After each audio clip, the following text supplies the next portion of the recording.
Welcome! It's a great day to be a miner. And in today's video, I'm gonna be comparing my dual 3060 PC. I'm gonna set it up for Flux and compare it to Alter Components' dual 3060 PC that is also mining Flux. Now, he is a measly Windows miner, so I'm coming off of HiveOS for this one.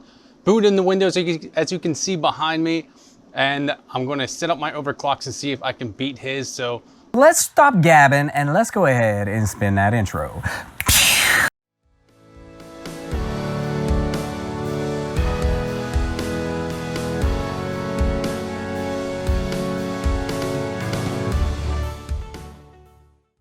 All right, so like I said, I got my dual 3060 PC here. One is an MSI Gaming X Trio and one is an EVGA dual fan.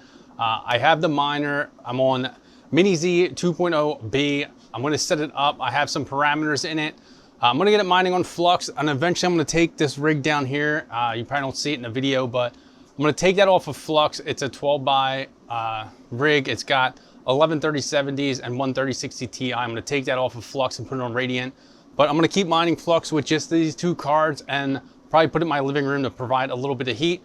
But let's go ahead, I'm gonna get it all set up and then we'll check it out and then we'll remote into the PC afterwards and I'll show you guys the hash rates that I'm getting and the wattage that I'm getting. So let me set this up, get it updated, get the drivers installed and start mining.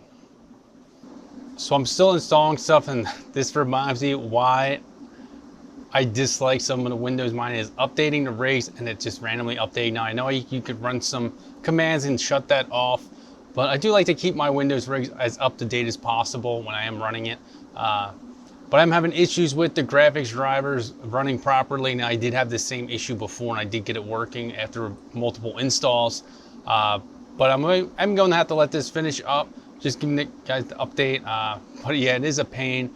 So what I'm going to be looking for is I'm going to fine tune these like I did in HiveOS with my 12 by rig. Now I didn't use 3060s in HiveOS, just 3070s and a 3060 Ti. But Alter Component, when I looked at his rig when he sent me photos of it, his was pulling, I thought, a lot of power, and he said it's because of Windows, and that's why I said I'm going to trump you and I'm going to put my rig on Windows and I'm going to get more efficient than you. So once I figure it out, obviously I'll share this stuff with him. He is a good guy. I'll share with him what I did if I can get it more efficient, but maybe he is right. But I think if I do fine tune it a little bit better, I can hopefully help him out with shaving a little bit of power. But let's let this finish up. I know I set a remote into it once it's done, but once I get the miner up and going and have my parameters set in, I'll probably just give you guys a more close up of the screen and show you guys what I did and what power that it's pulling. I'm just going to be looking at power inside the mining software. I'm not going to do wall power since I only had samples of his miner software. So let's let this finish up and we'll get going. All right, so I got it up and running. I got the driver, but one thing to note is my GPU 0 3060 will not take the bat file settings that I put in place, but GPU 1 does, and it's doing a lot better now. Alter Component did send me his overclocks. He is looking at negative 250 on his core plus 1250 on his memory, and he's sitting at about 70% power limit. Those are the overclocks he's used on both his 2060s. Now, inside the miner, he is getting on one GPU 38 to 90 or 38 to 39 solutions a second at 118 watts roughly, giving him a efficiency of 0.326 solutions a second on one of them. And then the other one, he is getting anywhere between 41 to 42 solutions a second, and he is using 125 to 126 watts on that one, giving him an efficiency of 0.331 solutions a second. Now right now I'm sitting at 91.3 watts on my top one, but I'm only getting about 34 solutions a second, but it still gives me a slightly higher efficiency of 0.382 solutions a second. And then my other one that is taking the clocks, and then if we do open the bat file here, I can tell you that I am running the same clocks in the bat file as I am on my 3070s of a GPU clock of 1410 and a memory clock of 5000. And when it did lock, on the other one. I'm running about 78.6 watts, getting about 36 solutions a second.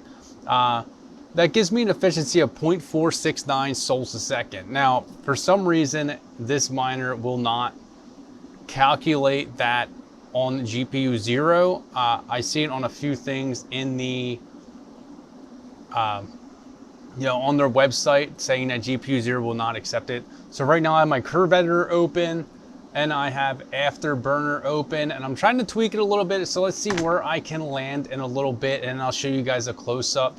See if I can pump my sols a second up, but get my power down just a little bit. I might up my power limit a little bit and up my core, but I think I'm sitting close to where I want to be. So I'm going to play with it a little bit, see if I can get this a little bit more efficient, and then I'll let it run overnight pretty much for stability before I give him any insight of where I landed. But this is pretty close to what I think and I'm going to have and where I think I'm going to be, but let's see if I can just dial it in just a little bit more. All right, so I think I have it dialed in pretty much as good as I'm going to get it. Like I said, GPU 0 did not take the bat file clock settings, but GPU 1 did. So GPU 0 up here is overclocked by Afterburner, and then GPU 1 is using the bat file. So let's go through my overclocks on GPU 0. So I have my curve editor open. I have it locked at 775 millivolts. And I'm gonna leave it there. I'm pulling it down, didn't do too much. I'm pulling it up, give it a little bit more power. And then I have my core clock at plus 55 and my memory clock at negative 502. Now the memory I wanted to pull down more, but that's as low as I could get it. My power limit doesn't mean as much because of the curve lock, but it's at negative 58. And then my fans are just set to auto.